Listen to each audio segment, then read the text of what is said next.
अस्सलाम वालेकुम everyone, welcome back to my channel. आज जो हम टॉपिक डिस्कस करेंगे वो है Ezra Pound, Ezra Loomis Pound, unit number 4। So Ezra Pound was one of the most influential poets, ठीक है, और वो लिटरेरी फिगर भी थे ऑफ 20th सेंचुरी के, जो कि अपने मॉडर्निस्ट मूवमेंट में अपने रोल की वजह से बहुत ज़्यादा जाने माने जाते थे। वो पोएट भी थे, इज़रा पाउंड पोएट भी थे, क्रिटिक, एडिटर, ठीक है, जिन्होंने हेल्प करी किस चीज़ को शेप करने में, राइटर्स के करियर को शेप करने में हेल्प करी कि यानी टी.एस. इलियट, जेम्स जॉयस और रॉबर्ट फ्रॉस्ट जैसे बेहतरीन राइटर्स के लिए उनको करियर को शेप करने में बहुत ज़्यादा इनकी राइटिंग ने हेल्प करी। क्लियर? नेक्स्ट इनका राइटिंग स्टाइल क्या था? पाउंड जो है वो इमेजेस मूवमेंट के फाउंडर थे, ठीक है। उन्होंने उनकी जो राइटिंग थी उसमें बहुत ज़्यादा क्लियर, प्रिसाइज़ लैंग्वेज यूज़ की जाती थी, स्ट्रॉन्ग विजुअल इमेजरी यूज़ की जाती थी। उनकी पोएम्स जो थी वो उसका फोकस मेनली किस चीज़ पे होता था? इकोनॉमी ऑफ वर्ड्स और अवॉइडेड अननेसेसरी डिटेल्स, ठीक है ना। वो सिर्फ और सिर्फ इकोनॉमी ऑफ वर्ड्स पे ज़्यादा फोकस करते थे और अननेसेसरी डिटेल्स को वो बहुत ज़्यादा अवॉइड करते थे। क्लियर है? नेक्स्ट क्या यूज़ करते थे? फ्री वर्ड्स, ठीक है। उन्होंने रिजेक्ट किया ट्रेडिशनल राइम और मीटर यानी जो experimenting free words to create a moral natural rhythm. उन्होंने क्योंकि उनसे पहले बहुत ज़्यादा एक ट्रेडिशनल राइम्स और मीटर्स आ रहे थे, इन्होंने उस चीज़ को रिजेक्ट करके फ्री वर्ड्स राइटिंग को जो था वो प्रेफर किया और अपनी राइटिंग जो थी वो फ्री वर्ड्स राइटिंग में फ्री वर्ड्स में प्रेजेंट की। क्लियर? उन्होंने एक जो मिथ बना हुआ था, एक जो पैटर्न था उसको तोड़ा, जो ट्रेडिशनल राइम्स और मीटर्स का था कि इसी मीटर पे पोएम्स वगैरह लिखनी है, तो इन्होंने इज़रा पाउंड ने उस मीटर को तोड़ा और उन्होंने फ्री वर्ड्स राइटिंग को ज़्यादा प्रेफर किया to create natural rhythm in poetry.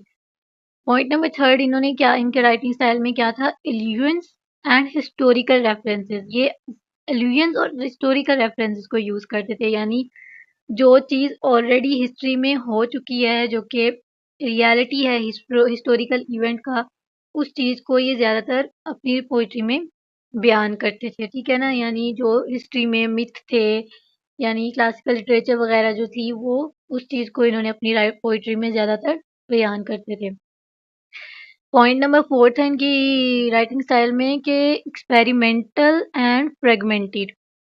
His later words जो थे यानी कि जी दी कैंटोस, उसमें हाईली एक्सपेरिमेंटल और फ्रेगमेंटेड ब्लेंडिंग लैंग्वेज। अच्छा, वो अपनी जो डिफरेंट कल्चर्स और आइडियोलॉजीज थी और डिफरेंट लैंग्वेजेस थी, वो उसका ब्लेंड उन्होंने दिखाया अपने लेटर वर्ड्स में, यानी जो स्पेशली दी कैंटोस में। क्लियर? नेक्स्ट इनकी थीम्स इन राइटिंग डिस्कस कर लेते हैं। पहला पॉइंट है इनके थीम्स में से कल्चरल रिन्यूअल, ठीक है। यानी वो बिलीव करते थे कि revitalising poetry by drawing from diverse culture tradition है, यानी जो पहले पुराने ट्रेडिशन बन चुका था पोइट्री लिखने का, कल्चर के अकॉर्डिंग जो था वो अपनी राइटिंग में बयान करना ज़्यादा पसंद करते थे। अपनी राइटिंग को ड्रॉ करने में उनको अच्छा लगता था कल्चर ट्रेडिशन को और एंशियंट ग्रीस, रोम और चाइना को, ठीक है। मॉडर्न सोसाइटी एंड पॉलिटिक्स, वो बहुत ज़्यादा क्रिटिक करते थे करप्शन और decay of modern western civilisation को। स्पेशली उन्होंने अपनी एक पोएम जो लिखी थी उसमें दी कैंटोस में, उन्होंने उसमें बहुत ज़्यादा क्रिटिसाइज़ किया था corruption and decay of modern western civilisation को, ठीक है ना। कि मॉडर्निज़्म में बहुत ज़्यादा जो वेस्टर्न सिविलाइजेशन थी वो बहुत ज़्यादा करप्ट हो चुकी थी, उनके लिए रिलीजन वगैरह मैटर नहीं करते थे। वो एथियज़्म मॉडर्निज़्म में बहुत ज़्यादा फ्लरिश कर गया था, ठीक है ना। तो फिर उन्होंने इस चीज़ पे क्रिटिसाइज़ किया था। Economics and usury, Ezra Pound जो थे बहुत ज़्यादा ऑब्सेस्ड थे विद इकोनॉमिक थ्योरीज और believes that usury lending money with high interest was a major problem in the society, ठीक है ना? वो इस चीज़ से बहुत ज़्यादा परेशान और ऑब्सेस्ड हो गए थे इकोनॉमिक थ्योरी से। वो उनका मानना ये था कि जो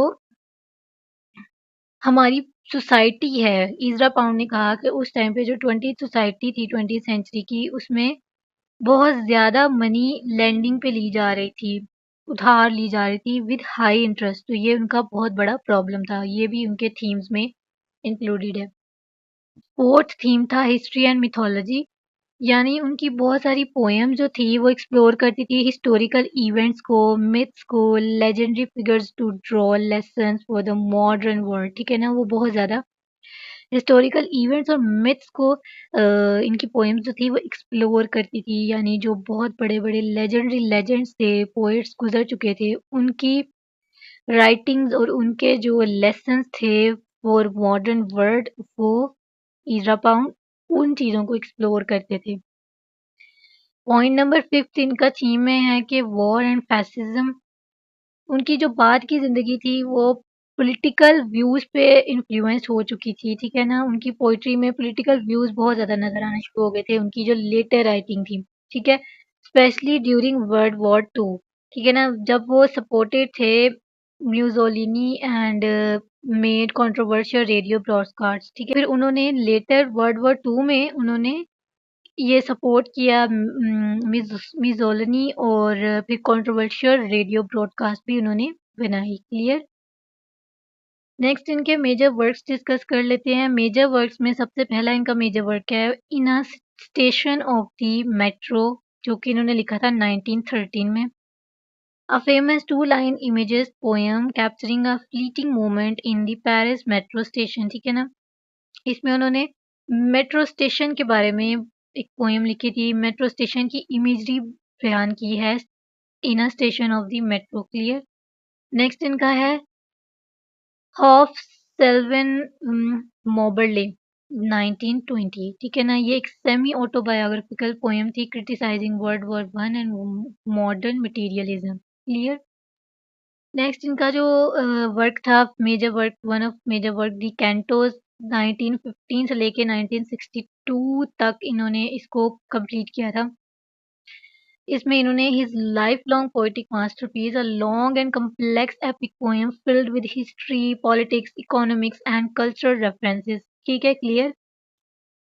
नेक्स्ट इनका जो वर्क था वो था परसोने, जो कि 1909 में लिखा था, एक collection of poems showcasing his early work, ठीक है ना? ये एक कलेक्शन ऑफ पोएम्स थी जिसमें जो कि इनका अर्ली वर्क, जो इन्होंने शुरू-शुरू का जो इनका काम था, इनकी राइटिंग थी, वो था ये।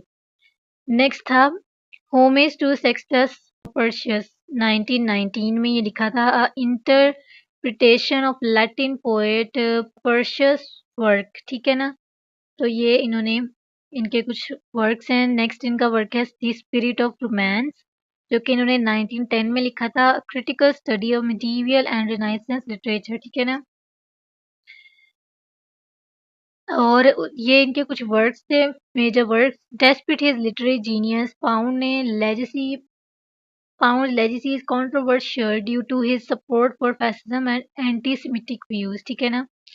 उन बेशक वो एक लिटरेरी जीनियस थे, लेकिन उनकी जो लेजेसी थी वो कंट्रोवर्शियल उसको मिलता रहा, कंट्रोवर्सीज का ही शिकार रही, ड्यू टू वो फैसिज्म और एंटी सेमिटिक व्यूज पे को सपोर्ट करते थे, इसलिए उनको अरेस्ट भी किया गया आफ्टर वर्ल्ड वॉर टू, और उन्होंने अपनी जो बहुत साल थे ना, उन्होंने साइकाइट्रिक हॉस्पिटल में बिताए बिफोर बीइंग रिलीज, ठीक है ना?